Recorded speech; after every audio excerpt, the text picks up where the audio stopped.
মই অকস্মাতৰ ডিৰেক্টৰ তৰুণাভ দত্ত এতিয়া আমাৰ ফিল্মৰ বিহাইণ্ড দ্য চিন লৈ যাম।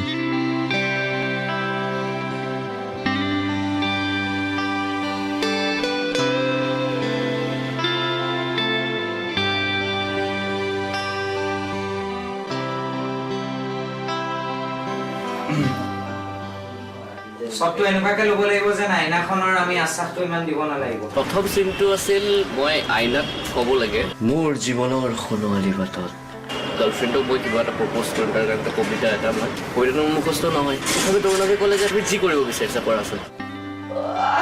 যিজন হিৰো আদি তেওঁ হ'ল গাড়ী চলাব নাজানে। প্ৰথম বস্তু গাড়ী চলাব শিকিলোঁ, সাংঘাতিক ধুনীয়া গাড়ী প্ৰেক্টিচ হ'ল। মোৰ লাগিছিল তো কেৰেক্টাৰটো বহুত বেলেগ ধৰণৰ কেৰেক্টাৰ, সি ভয় কৰে, সাহসী নহয়, সি নিজৰ গাৰ্লফ্ৰেণ্ডকে প্ৰপ'জ কৰিব নোৱাৰে, সি এটা কথা খুলি ক'ব নোৱাৰে।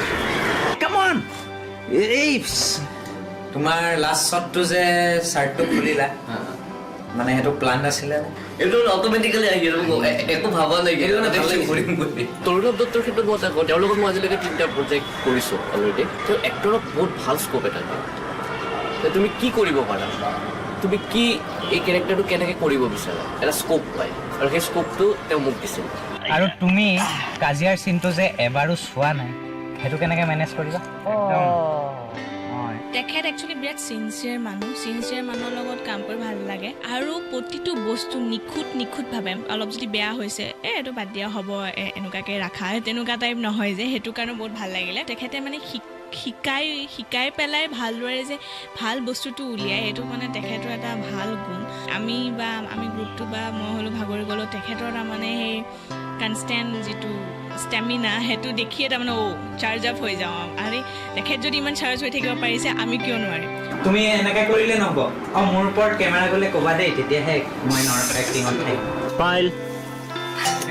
কো-এক্টৰ হিচাপে হিমাক্ষীক মই প্ৰথমে পাইছোঁ, কাৰণ তাইৰ লগত মোৰ বেছি চখ আছিল। ক'ব লাগিব তাই বিৰাট ছাপৰ্টিভ। মই কিবা এটা ডাইলগ কৈ আছোঁ, চ' তাইৰ চকুৰ ফালে চাই কৈ আছোঁ, তেতিয়া তাইৰ যদি ইম'শ্যনটো নাথাকে তেতিয়া অলপমান দিগদাৰ হৈ যায়। ছেম ইম'শ্যনত তাই বহুতখিনি ছাপৰ্ট কৰিছে, আৰু বহুতখিনি প্ৰত্যেকটো কেৰেক্টাৰৰ ক্ষেত্ৰত প্ৰত্যেকটো চিনতে তাৰমানে।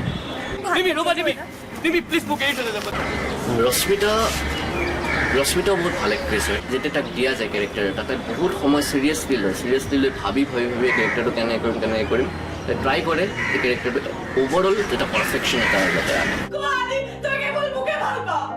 অ'কে, আটাইতকৈ বেছি ৰিহাৰ্চেল হৈছে হিমাক্ষী আৰু জ্যোতিৰ, দুয়ো যিহেতু লিড হয় আৰু ডিমাণ্ড এটাও আছে স্ক্ৰিপ্টৰ। আটাইতকৈ বেছি ডাইলগছো আছিল। চ' তুমি, মোৰ মনত আছে ফাৰ্ষ্ট দিনা আহিছিলা, কৈছিলা তোমাৰ মেমৰাইজ কৰাত অলপ অসুবিধা হয়। স্ক্ৰিপ্টখন পাৰিছাগৈ বাৰু finally, you delivered quite well.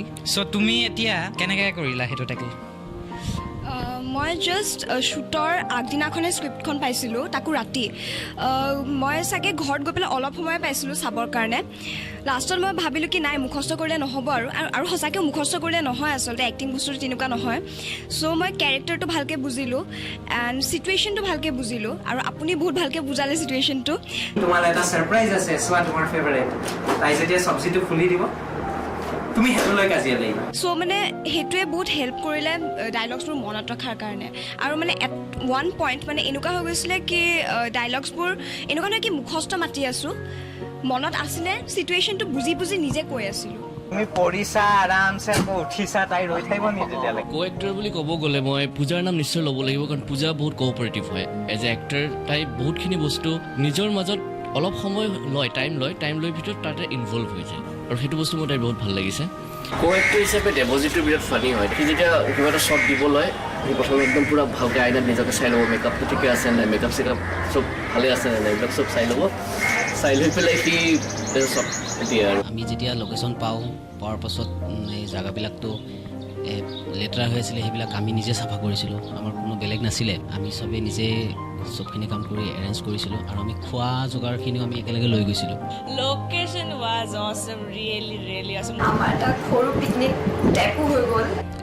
আমাৰ লোকেশ্যন স্পটলৈ যোৱাৰ মানে গাড়ী নাযায় তালৈকে, গতিকে আমি 1.5 কিলোমিটাৰমান আমি খোজকাঢ়িব লগা হৈছিলে। গতিকে আমাৰ লগত গোটেই শ্বুটিঙৰ গোটেইবিলাক আছিলে।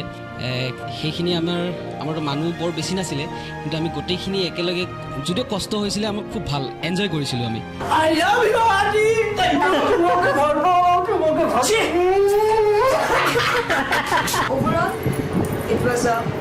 good experience.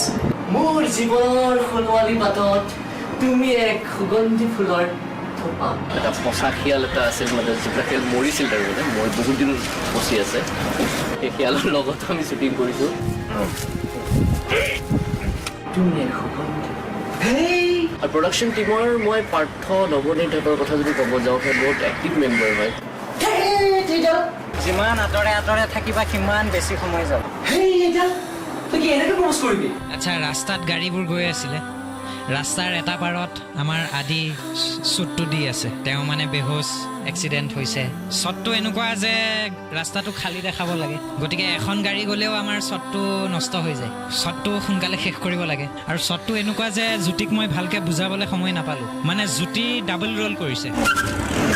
প্ৰেছাৰ যথেষ্ট আছিল যদিও আমি গোটেইকেইজনে কোঅৰ্ডিনেশ্যনটো ইমান ভালকৈ মিলিলে যে কামখিনি আমি মিলাই কৰিব পাৰিলোঁ। তৰুণাবদাটো কেমেৰাৰ লগত থাকে, এফালে জ্যোতিদাই এক্টিং দি থাকে, তেওঁলোকে দেখি নাপায় ৰাস্তাত কি হৈছে কি নাই হোৱা, তো গোটেইখিনি আমি চাবলগীয়া হয়। মোৰ ভাইটিক মই আনিছিলোঁ ষ্টাণ্টখিনি কৰিবলৈ, তাৰ অলপ বডিটো যেতিয়া সৰু, আমাৰ আদিৰ লগত শ্বুট কৰিবৰ কাৰণে তাক বডি ডাবল বনাবলৈ মই লৈ আনিলোঁ। আৰু আমি আছোঁ একদম হাইৱেৰ মাজত।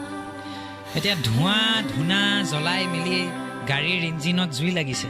ধূনা আমি লৈ গৈছিলোঁ বাৰু, ঘৰৰ পৰা জুইটো অলপ লগাই ধোঁৱাটো উলিয়াব লাগিব বুলি, কিন্তু ধূনা যিমান নিছিলোঁ সিমানখিনি কম পৰি গ'ল আমাৰ। তো তাতে এটা সুবিধা হ'ল যে তাত শুকান পাত আছিলে, শুকান পাতখিনি এতিয়া জ্বলাই দিলে লগে লগে জুই লাগি যায়। তাত আমি এতিয়া পানী ঢালি পিনে পাতটো তিয়াই তাৰ পৰা ধোঁৱা উলিয়াবলগীয়া হৈছিলে। চৰকাৰে দাবী নমনাৰ কাৰণে তেওঁ এনেকৈ ৰিস্কটো কাটি ইমান দকৈ হৰতাল কৰিছোঁ। আৰু সেইকাৰণে হাঁহিও আছে, খুব বিষাইছে।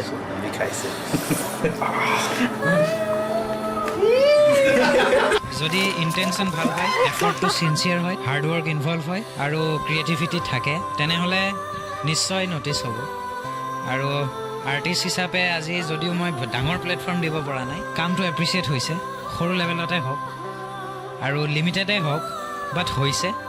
আমি লিমিটেড এতিয়ালৈকে এক্সপ'জাৰ দিব পাৰিছোঁ। চ' আই বিলিভ আৰ্টিষ্ট হিচাপে তোমালোকে সেইটো গৌৰৱ কৰিব পাৰা। কিছুমান ভাল ফিডবেক আহিব, নেগেটিভো আহিব অবভিয়াছলি, আমি সেইবিলাকৰ পৰা শিকিম। Good bye.